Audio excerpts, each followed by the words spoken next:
after this, because she didn't know behind the scenes, was the day after the class, she walked into Penny's office. Again, the earpiece, Carmen gets everybody get out of the way, and she said to Penny, we need to test him. And Penny's like, what are you talking about? Penny's Greek. She started, what are you talking about? He's fantastic. She's like, no, you don't understand. There's something, they told me his behavior equals that something's wrong. I'm telling you, you need to, here's a pediatrician, and she didn't say it, but he had a specific learning disability just for math. Like, it was this really particularly hard to catch kind of a thing. And Penny called me, she goes, what have you done to my parents? And I said, just like that, you can see it, you said, Penny, what have you done to my parents? I said, Penny, what are you talking about? She goes, Carmen was my best friend, and here she was fighting with me, the boy, I don't know what's wrong, what did I do? And so she said, I said, what are you getting at, Penny? She goes, it just changed the dynamic of how we talk. She asked me for like a deliverable, I don't know what to tell her.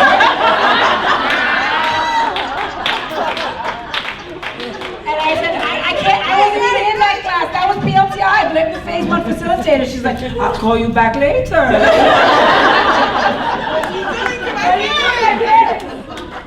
So that's my question. You know, everybody thinks that the hard thing is the outreach for parents or getting parents to want to lead, but actually parents want to lead and the outreach isn't so hard. The thing that's hard is getting the system to change and see parents as assets. Yes. So that's the real challenge. I mean, I don't want to diminish the other, but it's not so difficult once you get going. So my question is, how did PLTI begin to change the school culture and attitudes towards parents? Either. So, first of all, it's become a buzz. There is a buzz in my office. We didn't realize it, but there was someone that got a hold of Donna from another school. The parent she spoke, the guy she spoke to worked in the Roosevelt campus and saw them every Tuesday night and said, I don't know what's going on there, but parents show up every Tuesday night and I overhear them and they're having a great old time. And so she gets a phone call from the woman looking for me who knew the guy. I was like, what is happening? So embarrassing, people keep calling Donna. It's okay, it's good. It's the second person that did it. It changes, it really pushes. First of all, PLTI walks into the room 10 feet before I do. And so everybody, the minute I walk in, they're like, what's PLTI? Or what? And I always say, if you want a religious stuff, I can send you the stuff. But stepping back, PLTI, I'm not gonna give you the PTA president.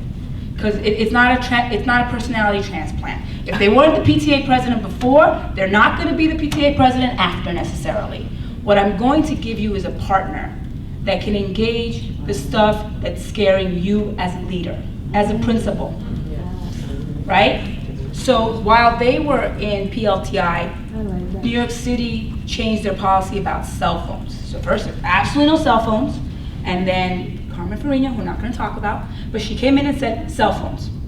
And so all these principals were like, well, what the hell do we do now?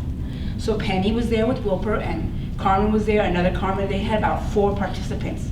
And Penny was petrified because she had to tell them now, cell phones are allowed in, I'm not sure what I'm doing. And she says they changed the tone of the room by asking questions like, can we see what Carmen declared? Can we see the policy from before?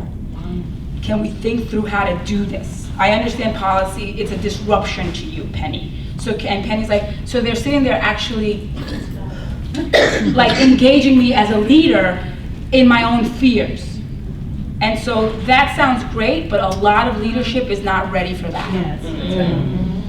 And so they still want me to either give them the PTA president or the parent that's just gonna organize the bake sale. And I'm giving them, and PLTI is giving them neither. Right.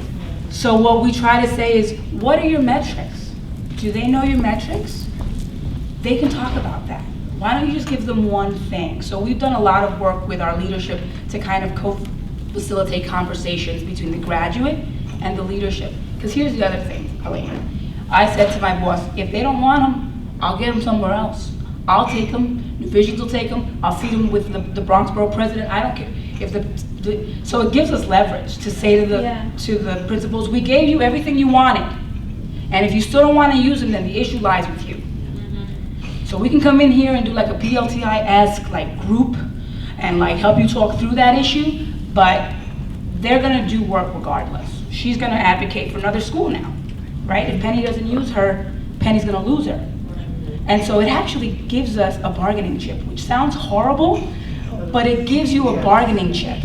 Because then you say, I gave you everything you wanted, and you still don't want it, I'm gonna find somebody who does. Yeah, it's beautiful.